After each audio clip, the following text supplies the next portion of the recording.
അവസാനമായി ശ്രീ ഗോവിന്ദൻകുട്ടി, ഇപ്പോൾ സർക്കാരിനോട് എന്താണ് പറയാനുള്ളത്? നിങ്ങളെ സംബന്ധിച്ച് ഇനിയുള്ള നിയമപോരാട്ടം എങ്ങനെയാണ്?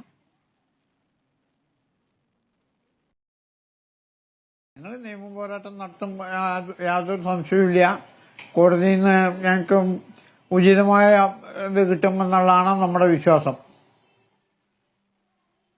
ശരി. പിന്നെ റെജി ലൂക്കോസ് ഉണ്ടോ അവിടെ? ഉണ്ട്, പറഞ്ഞോളൂ. റെജി ലൂക്കോസിനോട് ഞാൻ ഒന്ന് ചോദിക്കുകയാണ്. മാളയിൽ നടന്ന സംഭവത്തിൽ അതിന്റെ പുറകിൽ ചോട് വെച്ചുകൊണ്ടാണ് എന്റെ മകൻ ഗണേശിനെ SFIക്കാര് വന്ന് ബാങ്കിൽ കയറി തല്ലിയത്. അപ്പൊ അവന് KSUക്കാരനായിട്ടല്ലേ വന്ന് തല്ലിയത്? റെജി ലൂക്കോസിന് ഇതൊക്കെ മനസ്സിലാക്കിയിട്ട് വേണ്ടേ സംസാരിക്കാൻ? SFIക്കാര് വന്ന് ബാങ്കിൽ വന്ന് കയറി തല്ലുമ്പോ അവൻ KSUക്കാരനല്ലേ, KSUക്കാരനാണ് എന്ന് പറഞ്ഞിട്ടല്ലേ വന്ന് തല്ലിയത്? 10-12 പേര് കൂടിയല്ലേ വന്ന് തല്ലിയത്? അത് മാത്രമല്ല, അതിനുശേഷം ഇവിടെ ഒരു പയ്യനെ ഒന്നും തടഞ്ഞു നിർത്തി ചോദ്യം ചെയ്തു എന്ന് പറഞ്ഞപ്പോഴേക്കുമാണ് ഷാജഹാൻ ഇത്തരം നടപടികളിലേക്ക് നീങ്ങിയത്. അത് എന്തുകൊണ്ടാണ്? ഷാജഹാന്റെ ബന്ധുവാണ് MK മെയ്ജൻ, AC മെയ്ദിന്റെ നിർദ്ദേശപ്രകാരമാണ് ഇതെല്ലാം ചെയ്ത്. മെയ്ദിൻ മാത്രമല്ല, ഇവിടുത്തെ MLA ഉണ്ട് പ്രദീപ് മഹാമാന്യൻ വിളിച്ചു പറഞ്ഞാണ്, AC മെയ്ദിനെ വിളിച്ചു പറഞ്ഞാണ് ഈ കേസ് ACPക്കൊക്കെ കൊടുത്ത് ACP അടക്കം എന്റെ വീട്ടിൽ കയറി ഇറങ്ങിയിരുന്നത്. അത് നിങ്ങൾക്കറിയോ? അല്ല, ഇവൻ KSUക്കാരനല്ലെങ്കിൽ എന്തിനും പിന്നെ കയറി തല്ലി? റെജി ലൂക്കോസ് മറുപടി പറയട്ടെ അതിന്. ശരി, ശ്രീ റെജി ലൂക്കോസ്. തീർച്ചയായിട്ടും മറുപടി അച്ഛാ, വളരെ റെസ്പെക്റ്റിനോട് പറയട്ടെ. ഈ മാളയിൽ പോയി ഈ പഠിക്കാത്ത വിദ്യാർത്ഥി എന്ന് നിങ്ങൾ അവകാശപ്പെടുന്നത് എന്തിനാണ് മാളയിൽ പോയി ഈ സംഘടന ഉണ്ടാക്കിയത്? അതിന് മറുപടി ഒരു അച്ഛനുണ്ടോ? അയാള് ഈ മകൻ ജോലി ചെയ്യുമല്ലേ, ഈ ജോലി സ്ഥലത്ത് ജോലി ചെയ്യേണ്ട എങ്ങനെയാണ് ഈ സംഘടനത്ത് പോയത്? ഞാൻ അച്ഛനോട് തർക്കിക്കാറില്ല, അങ്ങയുടെ വിഷമം എനിക്ക് മനസ്സിലാവുന്നു. മകൻ ജോലി ചെയ്തുകൊണ്ടിരിക്കുന്നത് അങ്ങ് ഇതിനകത്ത് പറഞ്ഞു, ഞങ്ങൾക്കും അറിയാം ജോലി ചെയ്യുന്ന മകൻ എങ്ങനെയാണ് ജോലി ചെയ്യുന്നത്? അത് പാർട്ട് ടൈം ആണ് ജോലി ചെയ്യുന്നത്. പറയൂ, പാർട്ട് ടൈം അല്ല, അങ്ങനെ ഫുൾ ടൈം ജോലി ചെയ്യുവാണ്. ഒരു മിനിറ്റ് കേൾക്കൂ, പാർട്ട് ടൈം അല്ല, ഫുൾ ടൈം തന്നെ ജോലി. അവിടെ ഈ സംഭവം നടക്കുന്ന സമയത്ത് എന്റെ മകൻ ബാങ്കിൽ ജോലിയാണ്. 6 മണിക്ക് എന്റെ വീട്ടിൽ വരുന്നത്. 6 മണിക്ക് ശേഷമാണ് ഇവര് ഫോൺ സംഭാഷണങ്ങൾ നടത്തുന്നത്. ഇന്നൊന്നും മാതിരിക്ക് ഉണ്ടായി ഒരു കാര്യം എനിക്ക് പറയാനുള്ളൂ, മറ്റുള്ള കാര്യങ്ങളൊക്കെ പോലീസ്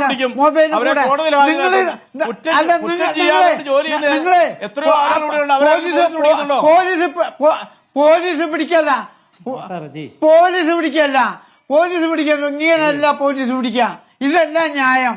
പോലീസ് പിടിക്കുന്ന പറഞ്ഞാൽ നിങ്ങള് തൊഴിഞ്ഞായം പറഞ്ഞിട്ട് അവസാനം മാളയിൽ പോയി സംഘടനത്തെ വിചാരുന്നത്. മാളയിൽ പോയി വടക്കഞ്ചേരി മാളയിൽ തമ്മിലുള്ള കിലോമീറ്റർ എനിക്കറിയാം എത്രയാണല്ലോ.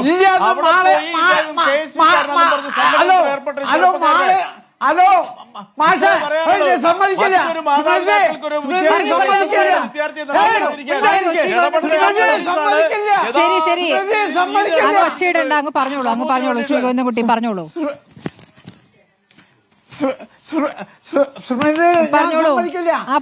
മാളയിൽ പരിപാടി നടക്കുന്ന ദിവസം എന്റെ മകൻ ജോലി സ്ഥലത്താണ്.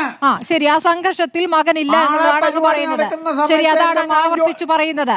സംഘർഷത്തിൽ മകനില്ല അവിടേക്ക്. ശരി, അതാണ് അദ്ദേഹത്തിന്റെ ന്യായം.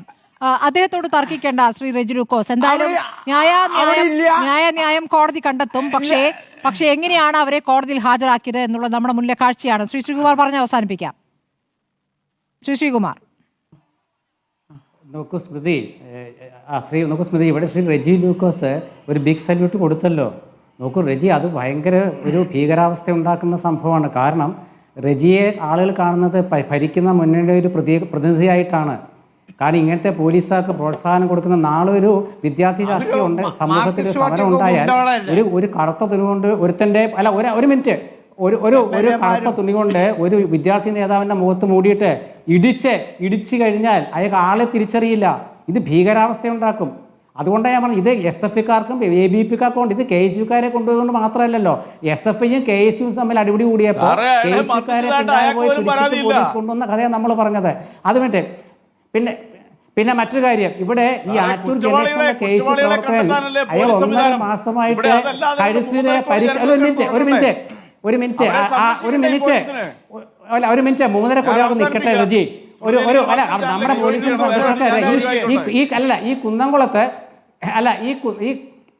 ഈ കുന്നംകുളത്ത് കുന്നംകുളത്ത് സുജിത്ത് എന്ന ആ യൂത്ത് കോൺഗ്രസ് പ്രവർത്തകനെ മർദ്ദിക്കുമ്പോൾ അവിടെ സ്റ്റേഷൻ ഹൗസിലെ അവിടുത്തെ ചാർജായിരുന്നു ഇദ്ദേഹം. അത് മാത്രമല്ല, ഒരു കാര്യം മനസ്സിലാക്കുക, ഈ ആറ്റൂർ ഗണേശ് എന്ന് പറഞ്ഞ KC പ്രവർത്തകൻ 1.5 മാസമായിട്ട് എൻ്റെ അറിവിൽ എന്നോട് KC പ്രവർത്തകർ പറഞ്ഞതാ, അദ്ദേഹം കഴുത്തിന് ഈ പരിക്കേറ്റ് ചികിത്സ പോലും നടത്തിയിട്ടുണ്ട്. അത്രയും വലിയൊരു KC പ്രവർത്തകനാണ് അദ്ദേഹം. ഈ വിദ്യാർത്ഥി നേതാക്കൾക്ക് ഇടവേളയുണ്ട്. എല്ലാ വിദ്യാർത്ഥി നേതാക്കൾക്കും പരീക്ഷ എഴുതാതെ പാസ്സാകാൻ പറ്റില്ലല്ലോ റജി. KSUക്കാർക്കൊന്നും പരീക്ഷ എഴുതി പാസ്സായിട്ടുള്ള ആ ഒരു പ്രവൃത്തി അവർക്ക് ആ ഒരു മാർഗം അവർക്ക് അറിയില്ല. അവർ പഠിക്കേണ്ട ആ മാർഗം. പക്ഷെ ഒരു കാര്യമുണ്ട്, ഇടവേളയുണ്ട്. ഏത് വിദ്യാർത്ഥി നമ്മൾക്ക് കൊണ്ടുവന്നല്ലേ. ശരി, പോലീസ് ക്രൂരതയുടെ നേർക്കാഴ്ചകൾ